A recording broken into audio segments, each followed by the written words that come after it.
అగ్రనేత మాజీ ఎంపీ సురవరం సుధాకర్ రెడ్డి కన్నుమూశారు. హైదరాబాద్లోని ఓ హాస్పిటల్లో కొన్ని రోజులుగా చికిత్స పొందుతున్న ఆయన నిన్న రాత్రి తుది శ్వాస విడిచారు. మహబూబ్ నగర్ జిల్లా కొండ్రావుపల్లి గ్రామంలో 1942 మార్చి 25న సుధాకర్ రెడ్డి జన్మించారు. ఇక 1998, 2004 లోక్సభ ఎన్నికల్లో నల్గొండ పార్లమెంటు స్థానం ఎంపీగా నుంచి ఎన్నికయ్యారు. ఏఐఎస్ఎఫ్ నుంచి ప్రారంభమైన ఆయన ప్రస్థానం సిపిఐ జాతీయ ప్రధాన కార్యదర్శి వరకు సాగింది. 2012 నుంచి 2019 వరకు సిపిఐ జాతీయ ప్రధాన కార్యదర్శిగా పదవిలో కొనసాగారు.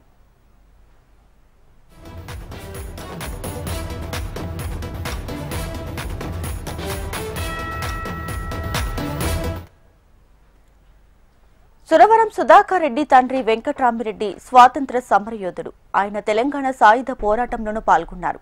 సుధాకర్ రెడ్డి 1974లో విజయలక్ష్మిని వివాహం చేసుకున్నారు. వారికి 2 కుమారులు ఉన్నారు.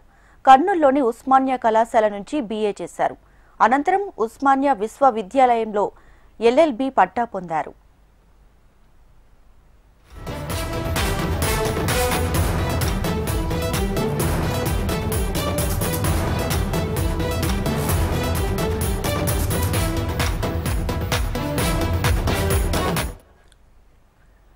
(1968) LLM పట్టాలో చేరినప్పటికీ విద్యార్థి నాయకుడిగా కొనసాగడంతో దాన్ని పూర్తి చేయలేకపోయారు.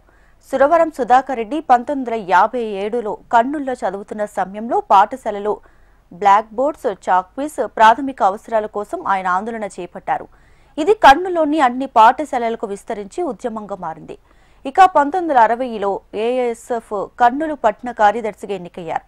ఆ తర్వాత కర్నూలు జిల్లా కార్యదర్శిగా బాధ్యతలు స్వీకరించారు. ఇక 62లో శ్రీ వెంకటేశ్వర విశ్వవిద్యాలయం కోసం ఏర్పాటు చేసిన సమ్మెకు కమిటీ కార్యదర్శిగా నియమితులయ్యారు. ఈ కమిటీ 62 రోజుల పాటు చేసిన సమ్మెకి నాయకత్వం వహించారు. అనంతరం కర్నూలులోని కళాశాల విద్యార్థుల సంఘం అధ్యక్షుడిగాను ఎన్నికయ్యారు.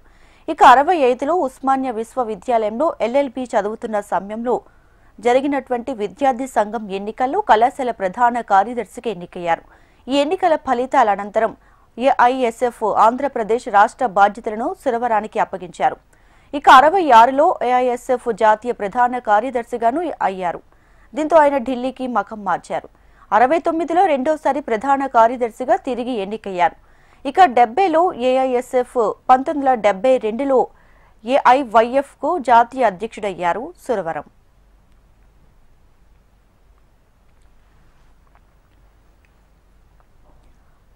సిపిఐ అగ్రనేత మాజీ ఎంపీ సురవరం సుధాకర్ రెడ్డి కన్నుమూశారు. హైదరాబాద్లోని హాస్పిటల్లో కొన్ని రోజులుగా చికిత్స పొందుతూ గత రాత్రి తుది శ్వాస విడిచారు. ఇక లేటెస్ట్ అప్డేట్స్ మా ప్రతినిధి ప్రేమ్ ని అడిగి తెలుసుకుందాం. ప్రేమ్, వినట్టుగా సురవరం సుధాకర్ రెడ్డి కమ్యూనిస్టు నిజానికి దేశవ్యాప్తంగా ఒక మహబూబ్ నగర్ జిల్లా నుంచి మారుమూల గ్రామం నుంచి వచ్చినటువంటి వ్యక్తి సిపిఐ జాతీయ ప్రధాన కార్యదర్శిగా కావడం చాలా తాను చేసినటువంటి కృషికి నిదర్శనం అనుకోవచ్చు. ముఖ్యంగా మొదటి నుంచి కూడా చిన్ననాటి నుంచి ఉద్యమాల పట్ల ఆసక్తిగా ఉన్నటువంటి సురవరం తాను తన తండ్రి నుంచి ఉద్యమాన్ని పుణికిపుచ్చుకున్నారని చెప్పుకోవచ్చు. మొదట తన తండ్రి స్వతంత్ర ఉద్యమంలో కూడా పాల్గొన్నాడు ఆనాడు. తర్వాత జరిగినటువంటి తెలంగాణ రైతాంగ సాయుధ పోరాటంలో కూడా తన వంతు పాత్ర పోషించారు. ఇక కర్నూలు తన విద్యాభ్యాసం అంతా కూడా కర్నూలులోనే ఎక్కువ రోజులు సాగింది. మొదటి నుంచి తాను విద్యార్థి దశ నుంచే తను ఉద్యమాలలో చురుగ్గా పాల్గొన్నాడు. ఆ తర్వాత ఏఎస్ఎఫ్ కమ్యూనిస్ట్ పార్టీలో ఉన్నటువంటి విద్యార్థి సంఘాలలో కూడా తాను ప్రాతినిధ్యం వహించాడు. ఆ తర్వాత అక్కడి నుంచి ఇటు పార్టీకి షిఫ్ట్ కావడం జరిగింది. పార్టీకి షిఫ్ట్ అయిన తర్వాత తాను నల్గొండ నుంచి 2 సార్లు పార్లమెంట్ సభ్యుడిగా ఎన్నిక కావడం, ఆ తర్వాత సిపిఐ జాతీయ ప్రధాన కార్యదర్శిగా కూడా 5 ఏళ్ల పాటు తాను పనిచేయడం జరిగింది. తర్వాత ఇప్పుడు తాను వృద్ధుడిగానే వచ్చేటువంటి సమస్యలన్నీ కూడా తనకు రావడం, గత కొద్ది రోజుల నుంచి కూడా హాస్పిటల్ ఏదైతే గజిబౌలికి సంబంధించినటువంటి ఉన్నటువంటి ఆ దగ్గర హాస్పిటల్లో తాను చికిత్స పొందుతున్నాడు. నిన్న రాత్రి తాను మరణించడం జరిగింది.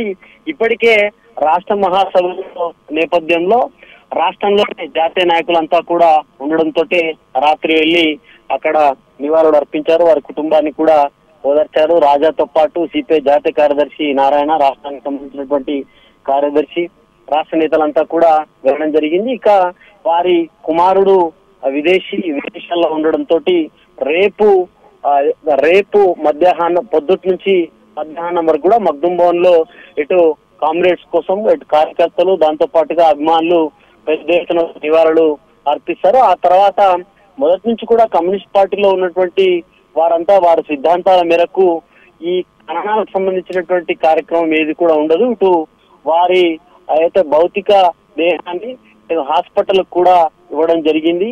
రేపు మధ్యాహ్నం తర్వాత ఆ కార్యక్రమం అంతా కూడా పూర్తవుతుంది. Right Prem, thank you.